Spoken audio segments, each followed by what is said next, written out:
Pessoal, eu queria que você abrisse a sua Bíblia no Evangelho de Mateus, capítulo 6. O tema da reflexão de hoje é a receita da felicidade. A receita da felicidade, segundo o padrão bíblico.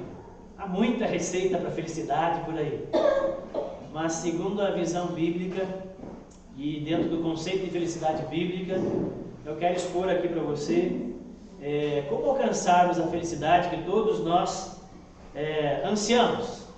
A receita da felicidade. Evangelho de Mateus, capítulo 6, versículo 25 ao 34.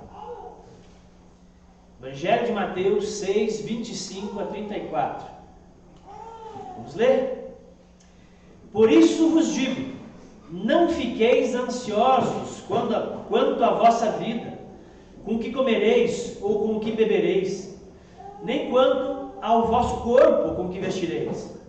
Não é a vida mais do que o alimento, e o corpo mais do que o vestuário? Olhai para as aves do céu, que não semeiam, nem colhem, nem ajuntam em celeiros, mas vosso Pai Celestial as sustenta. Acaso não tendes muito mais valor do que elas?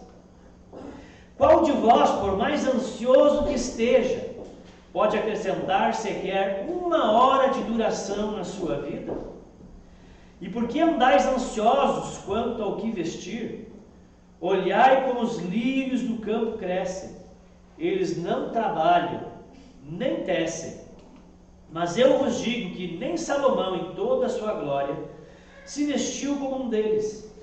Se Deus desse assim a planta do campo, que hoje existe e amanhã é jogada no forno, quanto mais a vós, homens de pequena fé.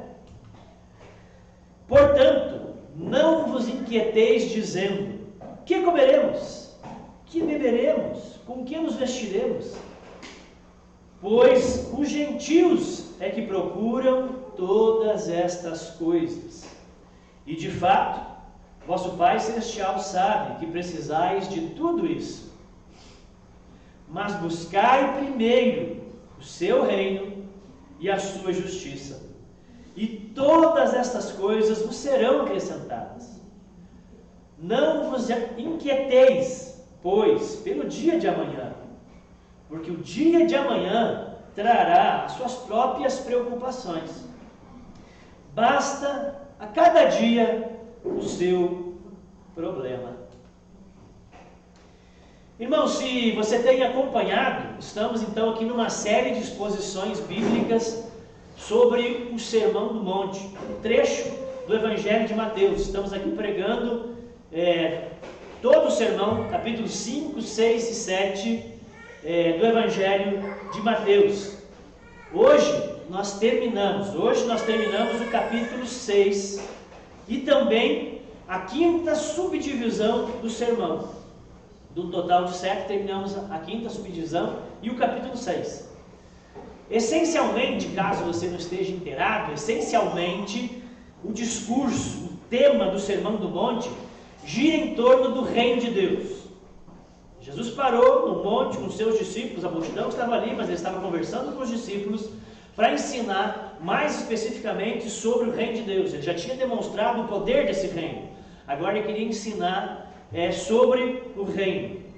E ali ele estava ensinando como que era a vida no reino, como que é o caráter, como que é a influência, a justiça, a devoção, a ambição e os relacionamentos das pessoas, dos cidadãos que fazem parte desse reino.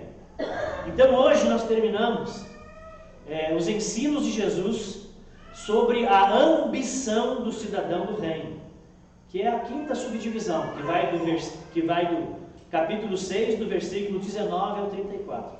Então hoje nós estamos encerrando essa subdivisão, onde aqui nós falamos por 4 ou 5 pregações sobre a ambição do crente, do cristão, do cidadão do reino, qual que deve ser o seu anseio, qual que deve ser a sua vontade última, maior. Ambição é um forte desejo ou uma força emocional que nós canalizamos na conquista de um objetivo. Você vai usar essa força para correr atrás de um objetivo específico. Isso a gente chama de ambição. O cristão não é uma pessoa amorfa, sem desejos, alguém que não fede ou não cheira e que está só gastando tempo aqui na terra esperando que Jesus volte. O cristão não é assim. Ele é como qualquer pessoa. O cristão tem anseios, o cristão tem desejos, tem sonhos, tem ambições.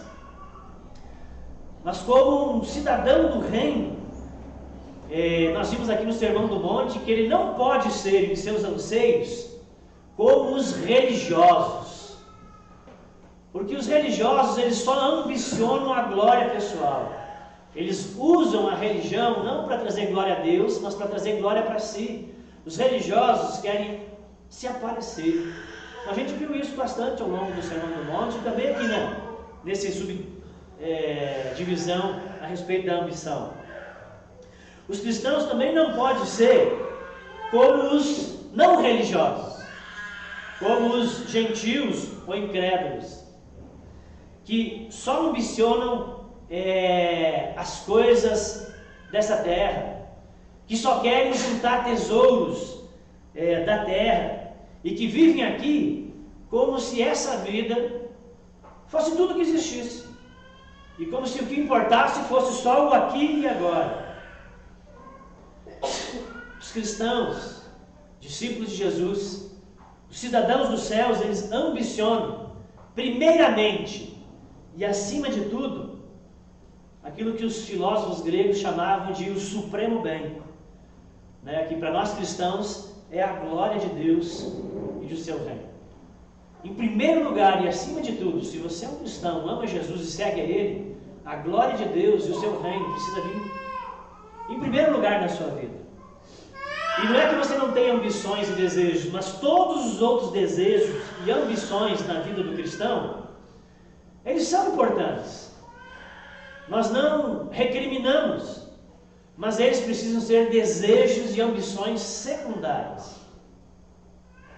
Os desejos, muitos desejos ficam sujeitos à ambição primeira, à ambição maior, que é, enquanto vivemos nessa terra, trazer glória ao nome de Deus e buscar o seu reino.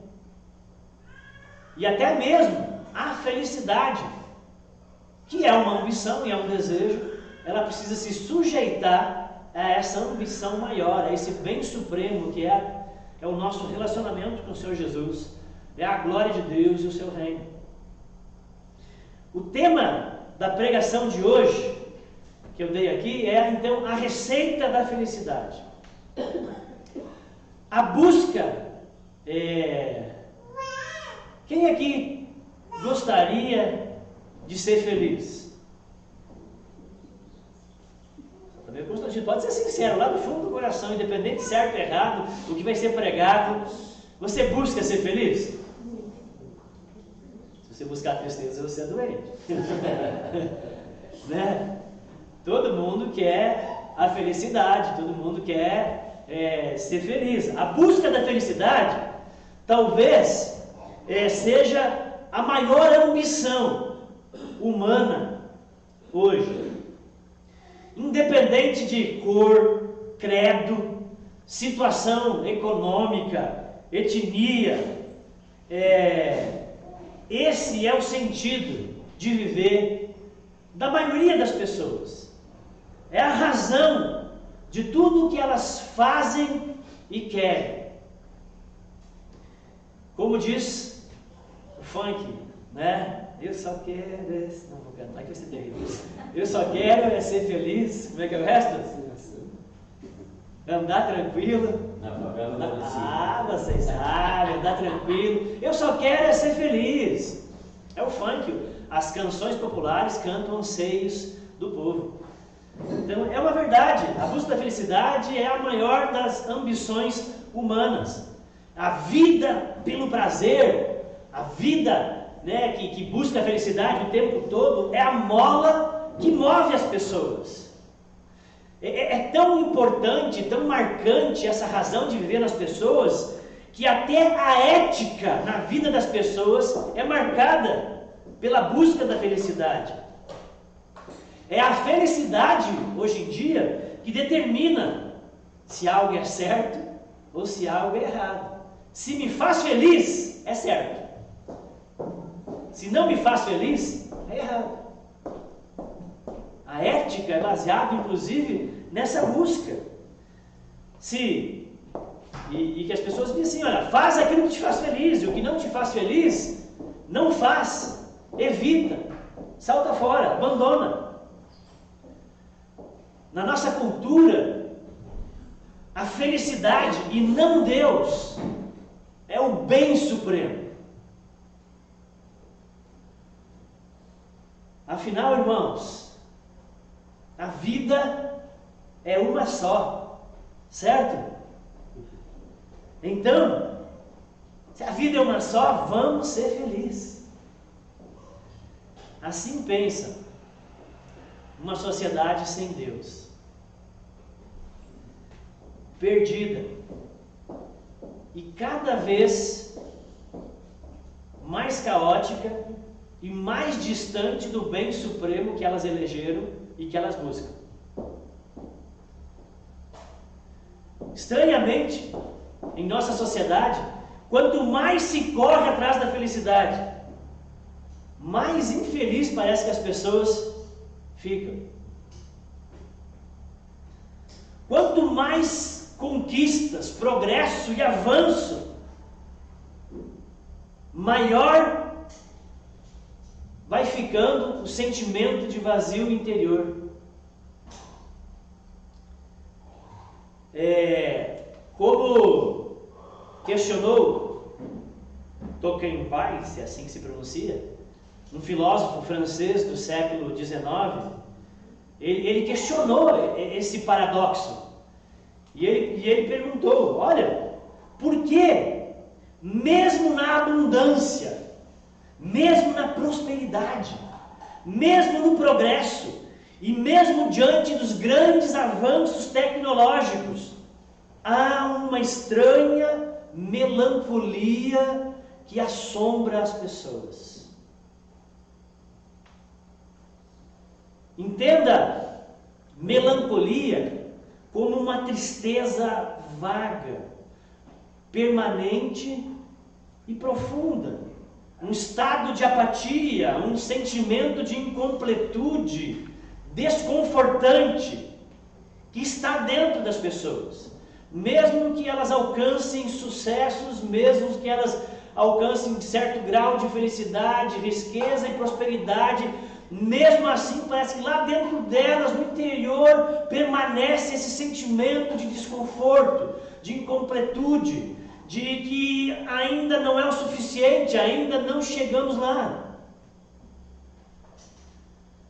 Eu lembro de uma paciente minha, ela tinha mais ou menos uns 50 anos, mulher rica, bem casada, com os filhos bem encaminhados, tudo bem, próspera, tudo certinho na vida, sonho de consumo de muitos. E eu não sou psicólogo, mas de vez em quando rola. E ela abriu o jogo lá durante o atendimento, ela dizia, olha, e ela me disse isso, nós somos prósperos, a vida é muito boa, viajamos, temos tudo o que queremos, os filhos estão encaminhados, tenho netos, todo mundo está saudável, está maravilhoso. Mas eu tenho um sentimento de que não sei, não é isso, tem alguma coisa faltando, tem alguma coisa que me incomoda dentro de mim. É isso, gente. É a melancolia.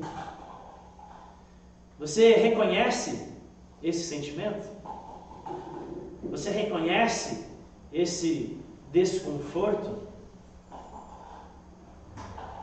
A pergunta é, por que, apesar de todo o avanço, progresso, tecnologia, sucesso, coisas que você alcança, por que essa melancolia permanece?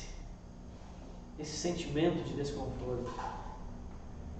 Santo Agostinho pegou bem esse ponto quando disse em suas confissões: fizeste-nos para ti, e inquieto desconfortável está o nosso coração, enquanto ele não repousa em ti. Essa inquietação, esse desconforto, só cessa quando nossa alma verdadeiramente encontra Deus, ou faz de Deus o bem supremo da sua vida. A melancolia permanece porque as felicidades incompletas que esse mundo tem a nos oferecer não satisfarão o coração do homem em sua fome do infinito. Nunca, nada, nenhuma conquista, nenhum progresso, nenhuma promoção, nem passar no concurso que você queria, nem a viagem dos sonhos, nem um filho, 2 filhos, 3 filhos. Nada das alegrias incompletas desse mundo tem o poder de saciar a fome do infinito que há no coração dos seres humanos.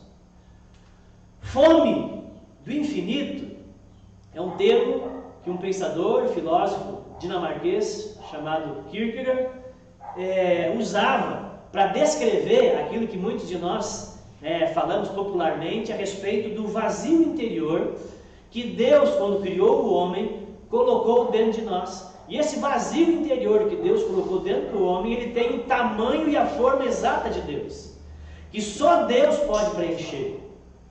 E quando você tenta preencher com trabalho, com realizações, com sucesso, com dinheiro, riqueza e outras coisas, não tem o mesmo tamanho. São coisas finitas tentando fechar um rombo do tamanho do infinito. Essa conta não fecha. Então você nunca vai saciar essa fome, e você nunca vai saciar e ser plenamente feliz. É um ruído, uma coisa estranha. A gente tem lá em casa um som aposentado. Esses dias eu fui tirar as teias de aranha e desmontar ele, e aí era um subgrave, subwoofer. Parece quase aquela comida, waffle, né? Subwoofer. E aí tava lá o negócio, aí eu peguei e disse, ué, tem algo aqui dentro? Tem coisas dentro. E tinha um buraco, cheio de Hot Wheels e brinquedos para os meninos quando era pequeno, então tu imagina. Botavam lá dentro. E como aquele carrinho não tinha o tamanho do espaço, era um ruído, uma coisa sobrando. Gente, é isso que nós fizemos. Todos nós temos um buraco do tamanho do infinito no coração. E que se você tenta preencher com as alegrias incompletas dessa vida, não vai dar, vai ficar um ruído, vai ficar sobrando. Não preenche, não satisfaz, não realiza, e a melancolia permanece. Não interessa o estado de sucesso ou que você alcance na sua vida, o desconforto, a incompletude vai estar lá. Calvino chamava isso de sensu divinatis. Ou seja, o anseio pelo divino, a crença no divino que Deus já plantou no coração de todos nós, que Paulo disse que nós tentamos abafar. E que é aquilo que Salomão, em Eclesiastes 3:11, diz: Deus pôs no coração do homem o anseio pela eternidade. Está lá com todas as letras, está em Eclesiastes 3:11. Deus colocou no coração do homem o anseio pela eternidade. Eu gosto do termo de Kierkegaard, a fome do infinito. A melancolia, a infelicidade ou insatisfação que permanece em nós, bem, gente, a gente tem que preencher esse vazio com coisas finitas. E como não preenche, o resultado é insatisfação. Uma vez que essas alegrias incompletas não satisfazem, o desconforto permanece e vai crescendo. Porque você está numa corrida enlouquecida atrás da felicidade, achando que a próxima conquista, o próximo evento, a próxima coisa vai te fazer pleno. Você chega lá e não acontece, você sai da corrida de novo, isso vai te cansando, entendeu? Você vai à busca de novas coisas. Então ela vai crescendo.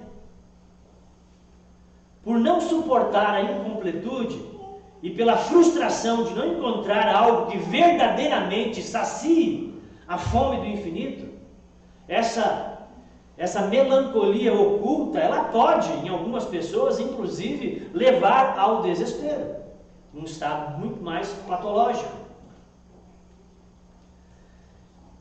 Nessa tentativa da gente extrair das coisas da vida aquilo que só o eterno e infinito Deus pode dar, é que a gente acaba mergulhando no caos, no nada, na insegurança que está aí. A grande verdade é que a felicidade que esse mundo perdido pode oferecer, gente, que esse mundo sem Deus, e que se você quiser viver pela lógica do mundo, invertendo e fazendo das coisas o seu bem supremo, a felicidade que esse mundo perdido tem a oferecer é como a areia que escorre pelos dedos. Você tenta segurar e ela vai indo embora. Essa é a felicidade que o mundo tem para oferecer. Não sacia a fome. Esse mundo sem Deus só tem a oferecer melancolia que não desaparece. Agora, já Jesus, sabendo disso, no Sermão do Monte, que está fazendo um discurso de contraste, porque existe um mundo, existe um sistema que jaz no maligno, que está debaixo do governo do homem, debaixo de pecado, e Jesus está apresentando o reino de Deus, a sociedade onde Deus é o rei, onde funciona numa outra lógica e tem uma outra humanidade. Jesus está fazendo um contraste, ele sabe daquilo que o mundo tem para oferecer, e agora ele está dizendo: eu estou oferecendo para vocês algo diferente. Jesus, sabendo disso, no Sermão do Monte, ele está colocando o reino de Deus, então, em contraste com o reino desse mundo. Ele está fazendo um contraste entre a cidade de Deus, diria Agostinho, e a cidade dos homens. E ele diz: se é felicidade que você procura, é felicidade que você quer, então eu quero dizer para vocês que não será acumulando tesouros na terra que você vai encontrar. Eu quero dizer para vocês que não será olhando para a vida como se essa vida fosse tudo que existisse que você vai encontrar. Não será servindo aos ídolos e aos senhores de nossa época e cultura que você vai encontrar essa felicidade. Felicidade, queridos, duradoura, robusta, Deus tem para nós. E Ele deseja que você seja feliz. Mas a busca da felicidade como um fim em si mesmo, como o bem maior, o bem supremo, é um problema. Ela não entrega o que promete, não fecha a conta, não preenche o vazio que só Deus pode fazer quando Ele é o bem maior nas nossas vidas, quando Ele de fato é aquele em quem nós temos como a ambição maior da nossa existência. Mire o céu, e você vai encontrar a felicidade.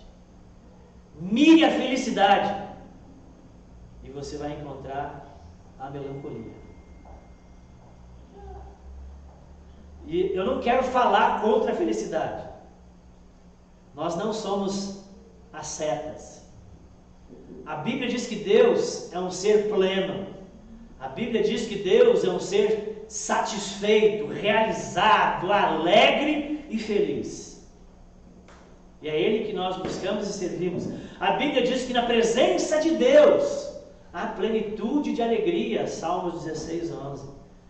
Paulo, em Romanos 14, 17, disse: o reino de Deus não é comida nem bebida, mas o reino de Deus é justiça, paz e alegria no Espírito. Irmãos, o reino de Deus que Jesus está apresentando tem como marca, tem como uma característica que é marcante a alegria, a felicidade, o contentamento. Podemos dizer que é um reino de felicidade verdadeira, de alegrias que duram. Só que nesse reino, Nós não corremos atrás da felicidade. Ela corre atrás de nós. Amém? Amém. No reino de Deus, a felicidade, ela é derivada. No reino de Deus, a felicidade, ela é consequência de nós ambicionarmos viver para o verdadeiro Senhor, de nós ambicionarmos acumular tesouros no céu, de nós ambicionarmos buscar em primeiro lugar o seu reino e a sua justiça. Quando assim fazemos, ela é consequência, ela é acrescentada, ela é derivada. Pois só assim a fome do infinito será saciada verdadeiramente, só assim a melancolia desaparece por completo. Onde estiver o seu tesouro, ali estará o seu coração. Onde estiver o seu tesouro, ali está a sua devoção. Ali está a razão por que você vive. Ali está o seu foco maior. Se você insistir em viver para si mesmo, focado só nessa vida e preocupado só com os tesouros deste mundo, priorizando trabalho, prazeres, riqueza, reputação e bem-estar, você não encontrará a felicidade plena, nem o sentido pleno de viver. Como Salomão disse, você vai estar sempre correndo atrás do vento. Eclesiastes 1,14. Ou como a Fabíola falou aqui na pregação passada, você vai acabar comendo capim. Você quer saber então qual que é a receita bíblica da felicidade e do bem viver? Então agora, já que eu dei esse tema, eu preciso entregar para vocês essa receita maravilhosa, né? Facinha, vou dar para vocês aqui. A receita da felicidade bíblica está lá. É o versículo central desse divisão do Sermão do Monte, que fala da ambição. Mateus 6,33, que muitos cristãos sabem de cor e precisa saber. Mais do que saber de cor, precisa viver. Né? Mateus 6,33 é a receita da felicidade. Quer ser feliz? Na perspectiva bíblica, a felicidade verdadeira? Então, em primeiro lugar, busque o reino de Deus e a sua justiça. E o que acontece quando, em primeiro lugar, quando você o prioriza, quando você ambiciona, quando é a sua maior ambição, quando é o seu bem maior, o reino de Deus e a sua justiça, o que Mateus diz que acontece? As outras coisas, as demais coisas serão acrescentadas. O trabalho, o bem viver, as alegrias, a felicidade, todas as outras coisas nos são acrescentadas. Amém? Amém. A ambição pelo eterno, a ambição de conhecer mais e mais a Deus, ou o forte de desejo de dar e trazer glória a Deus em tudo na nossa vida. Esse é o verdadeiro caminho da felicidade, mesmo em um mundo caótico, problemático, cheio de tribulações. Mesmo assim, se você prioriza o reino de Deus e a sua justiça, você encontra a felicidade. Na verdade, ela te encontra. Ela é acrescentada. Ela vem até você. Amém? Amém. Quem faz de Deus o seu supremo bem, passa a usufruir as glórias do mundo vindouro.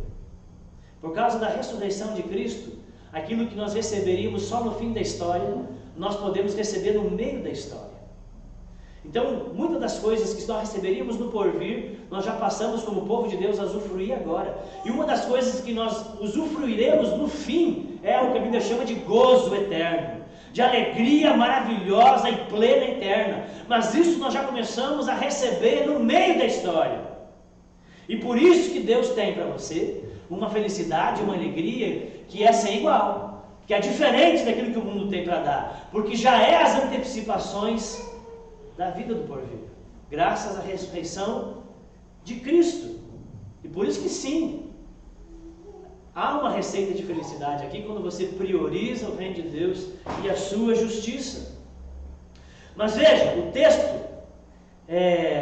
texto não diz que você não pode ter outras ambições, ou que você deve ter somente a ambição do reino. O texto não diz isso.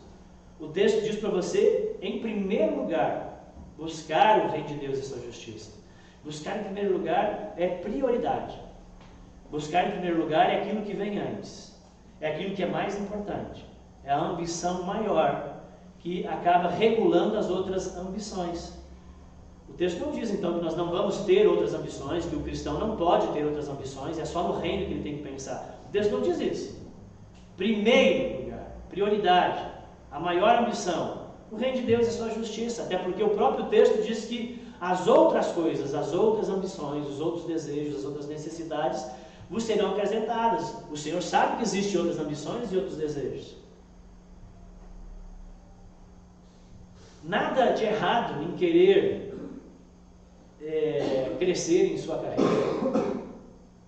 Nada de errado em almejar e sonhar viver um grande amor, fazer uma viagem dos sonhos, morar em uma boa casa, ter uma boa vida ou usufruir das boas dádivas da criação que Deus nos deixou. Nada de errado. Mas o texto, gente, ele é bem claro.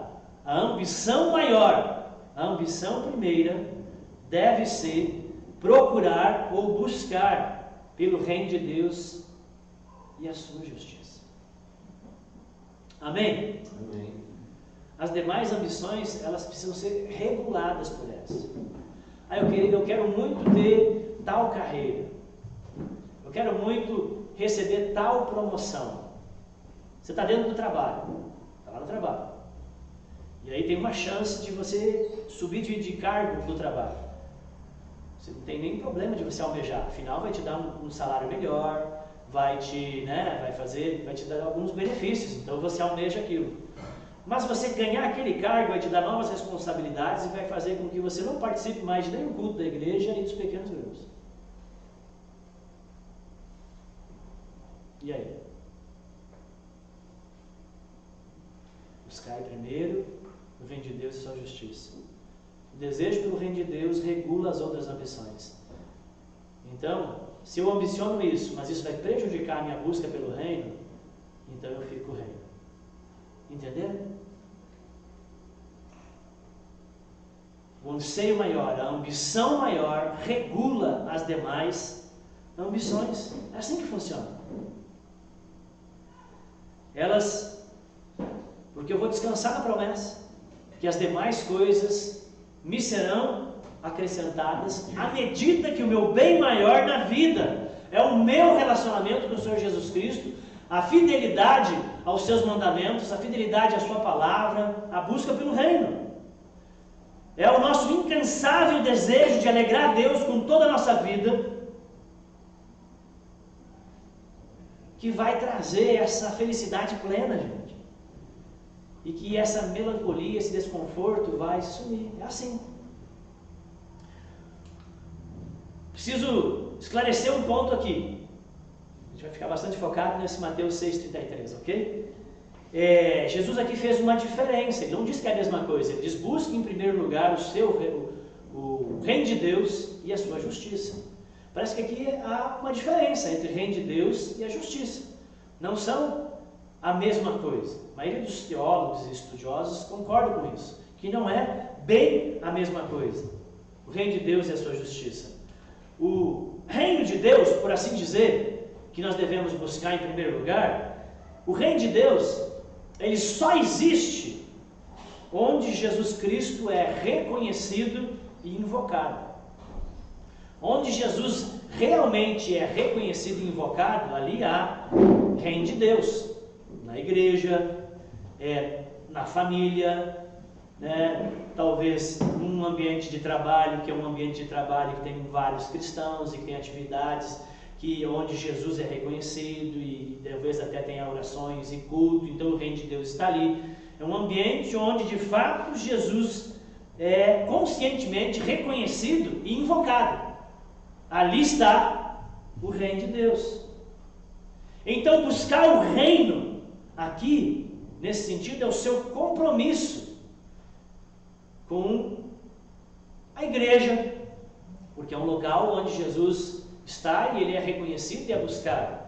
Então você busca o reino de Deus em primeiro lugar quando você se dedica à igreja, à noiva de Cristo, quando você participa de seus cultos, dos pequenos grupos, você ajuda e auxilia nos ministérios, você contribui. Você está buscando o reino de Deus em primeiro lugar quando você é dedicado e você tem uma vida piedosa, que foi um dos subgrupos aqui do Sermão do Monte que nós já estudamos, quando você pratica a devoção pessoal, porque você está buscando conhecer mais a Deus, né? Você está lendo a Bíblia, você está orando. Então, a devoção pessoal é buscar, em primeiro lugar, o reino de Deus. Quando você busca desenvolver as virtudes cristãs, né? Isso aí também é buscar, em primeiro lugar, o reino de Deus, porque você pode entrar num conflito, minto ou não minto, numa situação de comércio, uma situação da vida, e você vai dizer, não, vou falar a verdade, eu vou fazer o que é certo. Você está priorizando as virtudes do reino de Deus na sua vida, o testemunho cristão na sociedade.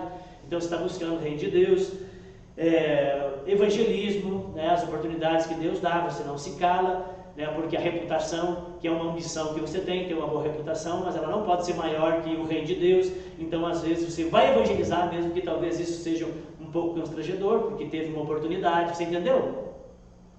Então o evangelismo, missões, projetos sociais cristãos. Então nesse sentido, buscar o reino de Deus é nisso, é onde o reino de Deus está, você está buscando.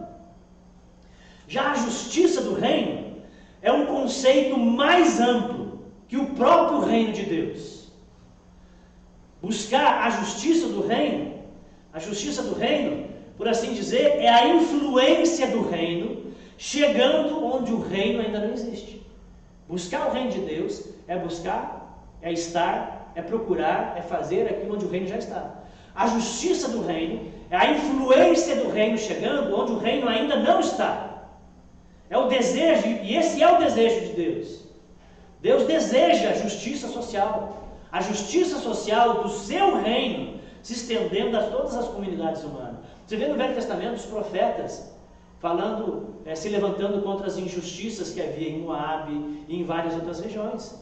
Ou seja, Deus quer que a justiça do reino se estenda a todas as demais comunidades da terra. É o desejo de Deus. Para que a vida pessoal, a vida familiar, a vida comercial, a vida nacional e internacional seja mais digna, mais agradável. Então, pensar em justiça do reino e eu buscar a justiça do reino significa que, de alguma maneira, queridos, vocês são chamados a ser influencers. Amém? Amém. Somos chamados a ser influencers do reino de Deus. Você vai lutar por meio de seu trabalho para trazer princípios do reino para o seu ambiente de atuação. Você já está num local, e o reino de Deus não está naquele local, você está, mas o reino não está, porque Jesus não é invocado. Então você agora, porque você é um cristão, você vai trazer as influências do reino para aquele local, porque talvez tem condições de trabalho que não são legais, tem atitudes que não são bacanas no ambiente, você vai trazer as influências do reino para ali, a justiça do reino, amém? Amém.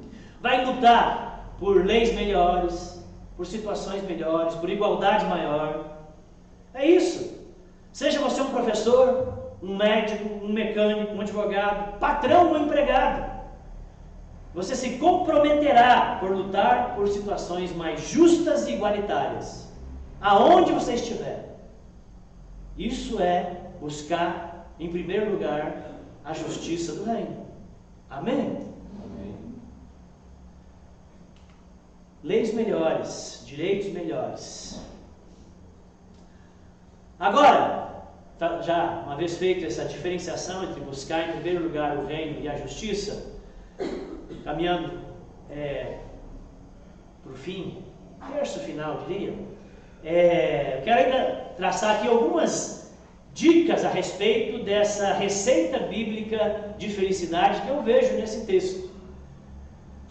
Primeiro, o que eu vejo aqui, já que nós estamos falando da receita da felicidade? Eu vejo que Jesus, quando está passando a receita da felicidade para o cidadão do reino, em contraste com a receita falida de felicidade que o mundo propõe, Jesus nos apresenta que a meditação ajuda na busca pela felicidade. A meditação ajuda a prevenir a ansiedade. 4 vezes nesse texto que eu li, Jesus fala da ansiedade. 4 vezes. No verso 25, no verso 28, no verso 31 e no verso 34.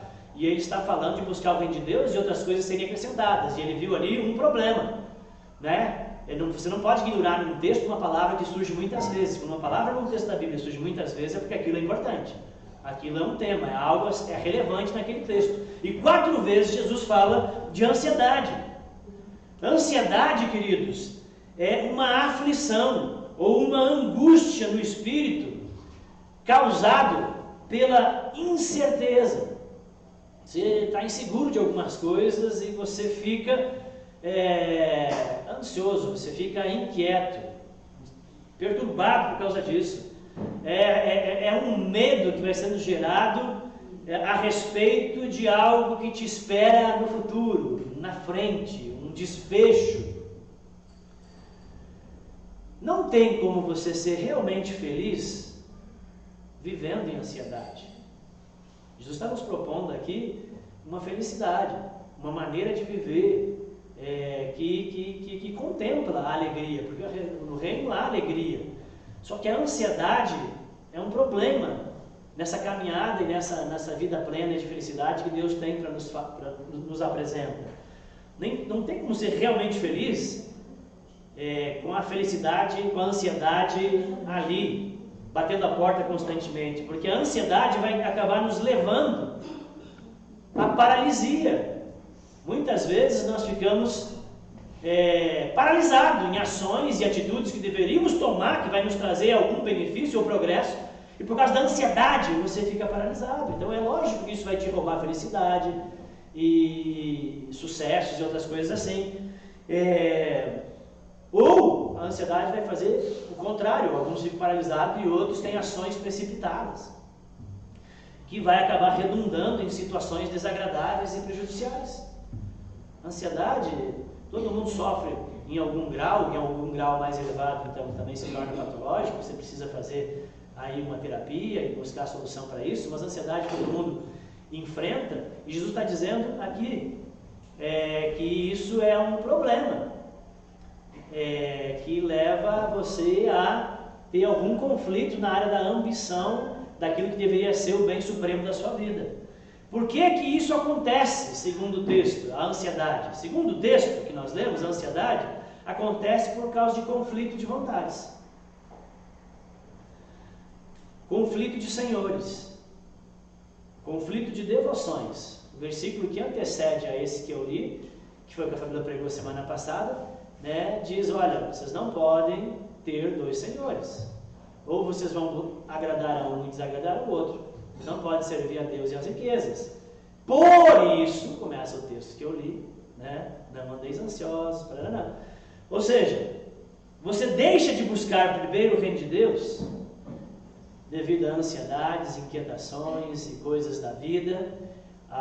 Um outro texto da palavra de Deus diz que são os espinhos que nos sufocam. Então, esses conflitos de senhores fazem com que você priorize outras coisas e não o reino. E não a justiça.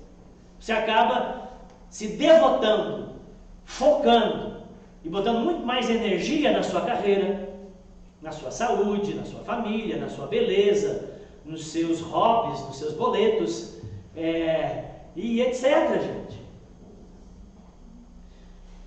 Quando você faz isso, o que você fez? Você está de novo tentando saciar a fome do infinito com coisas finitas. Está tentando preencher o vazio de Deus com coisas que são infinitamente menores. E a conta não vai fechar. Não dá para servir 2 senhores, Jesus disse. Se você se devotar aos senhores dessa terra, você vai sofrer de ansiedade. Você vai ter problemas, porque a melancolia vai voltar, a inquietação vai voltar. quando esse conflito acontecer, esse conflito de ambições, porque ele vai acontecer. Quando esse conflito de ambições acontecer, o que Jesus disse para nós fazermos no texto? A Bíblia não está aqui, mas se tivesse essa pergunta também já tinha respondido. Buscar o reino de Deus. Antes disso, o que Jesus disse? Versículo 26 e versículo 28. Vocês estão aí com o celular ligado, a Bíblia aberta? Jesus disse: observem as aves dos céus, olhem os lírios do campo. Jesus está nos dizendo e nos motivando a meditar, a refletir, a contemplar, a usar a cachola, gente, a pensar. John Stott, que é um autor muito bom, muito autor ruim aí, John Stott é um autor cristão muito bom, tem um livro dele que eu recomendo a vocês, que chama-se Crer Também é Pensar. Porque em alguns círculos as pessoas acham que o crente que pensa demais é um crente racional, ele não pode acreditar. Não, irmão, só crer, não fica racionalizando. Tem círculos que pensam assim. Não está absolutamente longe do que a Bíblia ensina.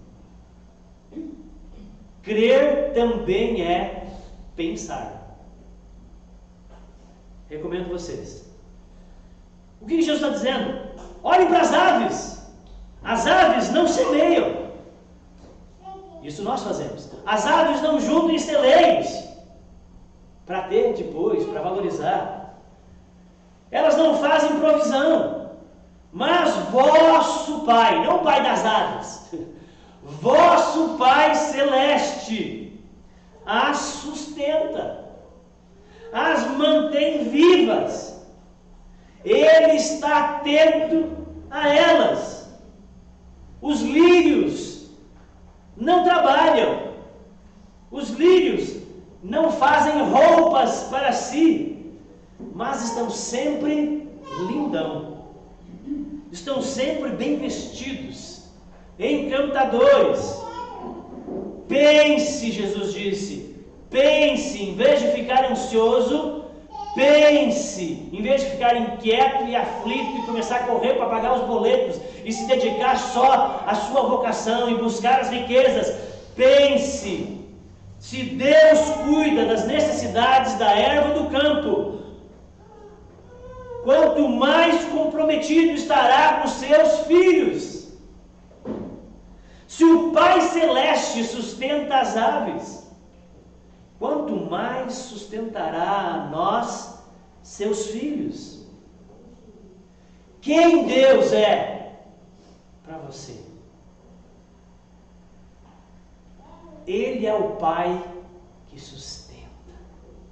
Amém? Amém. Jesus está nos fazendo pensar, a nos lembrar do Pai nosso. Amém? O Pai que sustenta. Mas só quando tudo vai bem, Ele é o Pai que sustenta? Não. Ele sustenta o tempo todo. Deus é bom o tempo todo. Fale para você mesmo. Deus cuida de mim. Amém? Amém. Eu sou o coach. Eu sou, quando você levantar de manhã, esse é o verdadeiro momento coach, pode fazer porque ele é bíblico. Levanta de manhã e olha no espelho e você diz: eu sou mais importante do que as aves e os lírios. Amém? Amém. Se Deus cuida deles, Deus cuida de mim. Amém? Amém. Não faça a besteira de ambicionar as coisas secundárias em detrimento daquilo que deveria ser a coisa mais importante da sua vida, que é o reino de Deus e a sua justiça. Crente, não seja otário. Busque o reino de Deus e a sua justiça, e as demais coisas vos serão acrescentadas. Não inverta.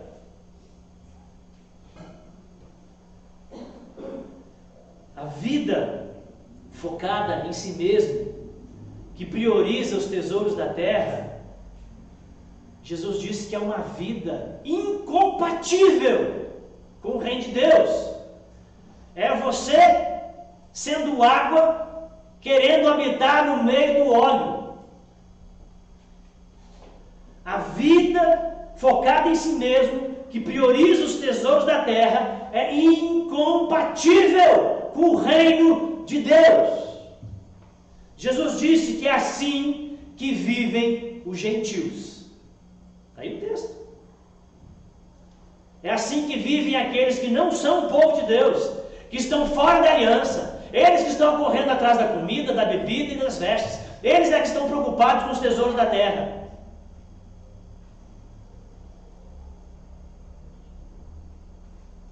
Eles estão muito preocupados com as coisas dessa vida.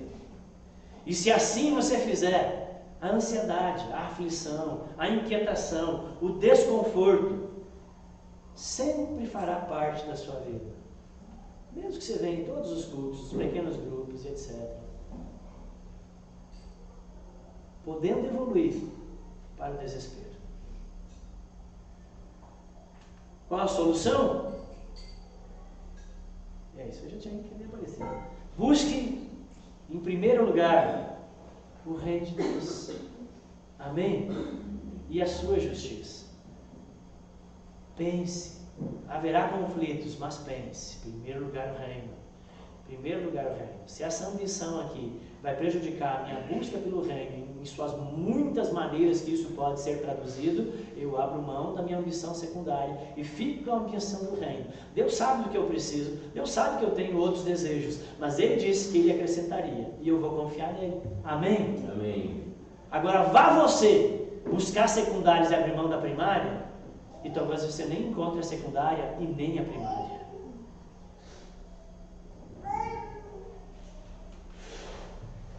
Segundo, não estamos imunes a tudo, mesmo com a promessa do sustento divino.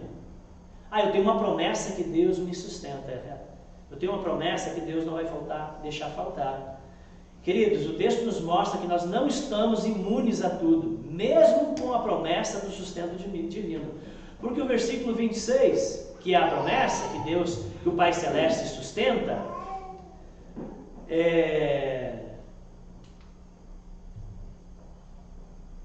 três coisas nós vemos aqui no texto, que a promessa do sustento divino não nos deixa isentos.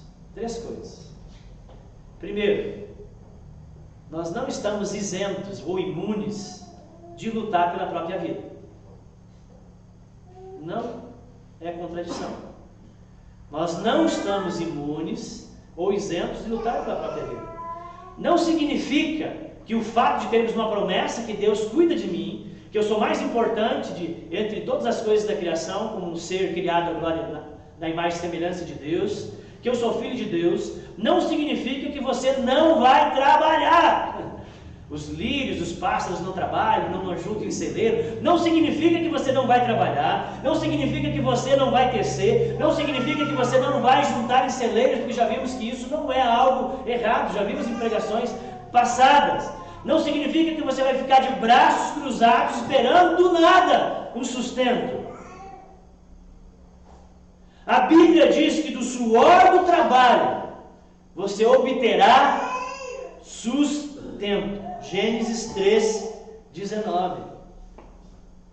Paulo, em 1 Tessalonicenses 2 Tessalonicenses 3, 10 diz: quem não quer trabalhar, também não coma. Provérbios 15, 19 e vários outros provérbios mostram muito bem que Deus não tem nada a ver com preguiçosos. Deus vai sustentar e prover nas nossas vidas por meio do trabalho. Amém? Amém. Ele é o sustentador. Ele cuida de você. E Ele vai fazer isso por meio do trabalho. Ele vai, queridos, te dar saúde. Ele vai te dar força. Ele vai te dar clientes, novas portas, novas frentes. Ele vai te dar pacientes. Ele vai te dar uma máquina para consertar, uma grama para pintar, uma parede para pintar, um cílio para fazer, uma unha. Amém? Então, meu irmão, vai à luta, vai rachar uma lenha. Amém? Deus é contigo. Não é porque é uma promessa de sustento que você não está imune a ter que lutar pela vida. Mas não sabe que é na sua força, é Deus que me sustenta. Amém? E Ele vai usar o trabalho para me sustentar.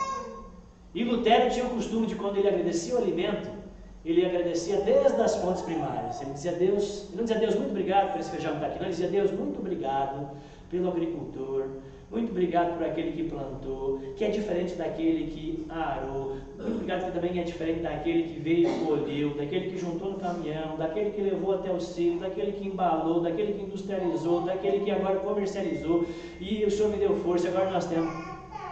Deus está sustentando você por uma cadeia enorme de trabalho. Amém? Amém. Segundo, você não está imune, isento, mesmo que você tenha uma promessa de sustento, você não está isento de ajudar o próximo com o sustento que tem recebido de Deus. Você não está isento de ajudar o próximo com o sustento que você tem recebido de Deus. Deus quer vestir, Deus quer alimentar todos, não só os filhos. Há muita gente mal vestida, há muita gente mal nutrida na terra, e nós, como povo de Deus, temos responsabilidades com a justiça do reino na terra. A principal causa, gente, da fome não é a falta de provisão divina. A principal causa da fome é a injustiça na distribuição por parte dos homens. Então use o que Deus deu para você, para socorrer os necessitados, para abençoar o próximo, para ajudar as pessoas. Amém? Amém. Nós não estamos imunes ou isentos, mesmo com a promessa de sustento divino, nós não estamos isentos de dificuldades. Embora Deus vista a erva do campo, o texto diz que Ele não impede que ela seja jogada no forno, que ela não impede de ser pisada pelos homens. Embora Ele alimente os pardais, não impede que eles sejam abatidos. Por isso que o texto termina no versículo 34 dizendo: não fiqueis inquietos com amanhã, basta a cada dia os seus problemas, as suas dificuldades. O reino de Deus é alegria, mas não sem dificuldades, porque esse reino está crescendo dentro de um mundo que é caído. Amém? É alegria e felicidade apesar das tribulações, ou alegria e felicidade mesmo diante das tribulações, como Paulo bem disse lá em 1 Coríntios: entristecidos, mas sempre alegres. Esse é o poder da ressurreição agindo na vida daqueles que ambicionam em primeiro lugar o reino de Deus e a sua justiça. Essa capacidade de ser entristecido, mas sempre alegre, essa felicidade Deus dá àqueles que buscam em primeiro lugar o reino de Deus e a sua justiça. Quem inverte, quem busca as ambições secundárias, não experimenta isso, não tem esse poder, não tem essa felicidade. Só tem aquilo que escorre entre os dedos, só tem aquilo que é melancolia. Não esqueça, na alegria ou na dor, você tem um grande Pai de amor que cuida e sustenta a sua vida. Mas nós não estamos isentos de ter que batalhar, trabalhar, de ajudar o próximo e mesmo de dificuldades. E terceiro e último, queridos, uma aplicação. Então, nós já estamos falando que a receita da felicidade é priorizar o reino e a sua justiça. Vamos pensar em algumas coisas práticas que a gente poderia enumerar aqui, mas a lista é muito grande. Você vai encontrar isso nas suas reflexões, no seu dia a dia, quando der os conflitos. Então, em que situações nós não buscamos o reino em primeiro lugar? Toda vez que houver um flagrante conflito de ambição e prevalecer a sua e não a de Deus. Ali você deixou o reino de Deus em segundo plano e você priorizou o seu reino, a sua vontade, não a dele. Toda vez que as ambições secundárias ficarem à frente do reino de Deus e a sua justiça. Aqui nós temos situações que você não buscou o reino. Por exemplo, simples, né? Quando você resolve dormir mais ou ficar na cama em vez de levantar e orar, né? Você podia, levantar, ter um tempo de oração a você, oração, devoção, reino de Deus, piedade, mas ficou sendo mais importante o soninho. São conflitos, ambições, desejos. Eu queria dar uma dormidinha a mais, mas o dia vai ser corrido. Se eu não orar agora, no restante do dia, que eu não vou ter um tempo de devoção. E você matou o tempo que você tinha, né? Ler a Bíblia ou assistir a série que eu gosto muito. Porque ler a Bíblia você faria em 15 minutos, no capítulo 2. Mas a série você não vai ler só um capítulo, você vai ler 3 ou 4. E você vai ficar ali 2, 3 horas lendo série. Mas 15 minutos para ler a Bíblia não tinha. E depois que você vê a série, você não vai ler, você vai estar cansado. E nem vai prestar, você vai estar com a mente muito poluída. Você priorizou a série, algo que você gosta muito, em detrimento de algo que diz respeito ao que significa reino de Deus. Fazer a coisa certa nas situações da vida, nos negócios, atividades, fazer a coisa certa, ou fazer do jeitinho, que é errado, mas que todo mundo faz. Ajudar e socorrer alguém, você sabe que está ali precisando de uma ajuda, o irmão que tem uma mudança, e você poderia se dispor a ajudar. Mas para fazer isso, você vai ter que sair do seu sossego, abrir mão das suas horas de descanso do final de semana, vai ter que se doar. Ir ao culto ou ver o jogo do meu time, que dá bem no horário do culto.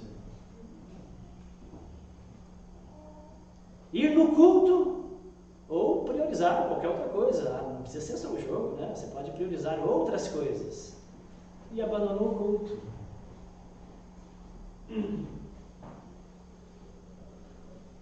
Ofertar no reino ou na vida de alguém, caridade. Ou reter os recursos só para mim.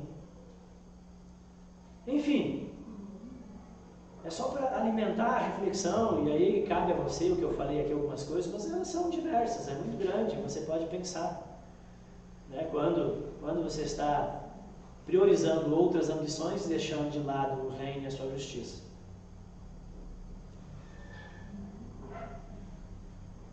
Tal vida, colocar as ambições secundárias à frente da primária, gente, tal vida, lembrem disso, é incompatível com o reino de Deus e com a verdadeira busca da felicidade. Vamos orar?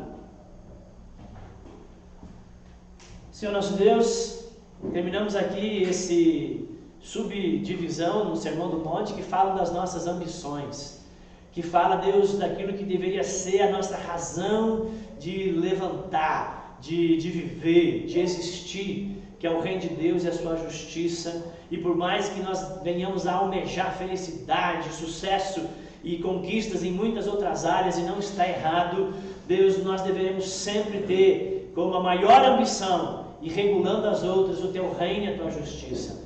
Deus, e aí nós encontraremos a felicidade. Ajuda-nos, Senhor, a viver nessa perspectiva. Ajuda-nos, Senhor, a vencer os conflitos.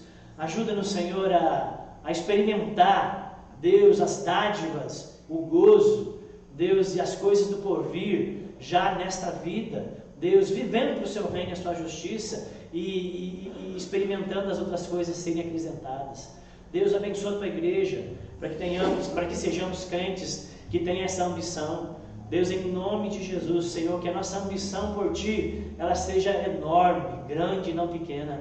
Em nome de Jesus. Amém. Amém.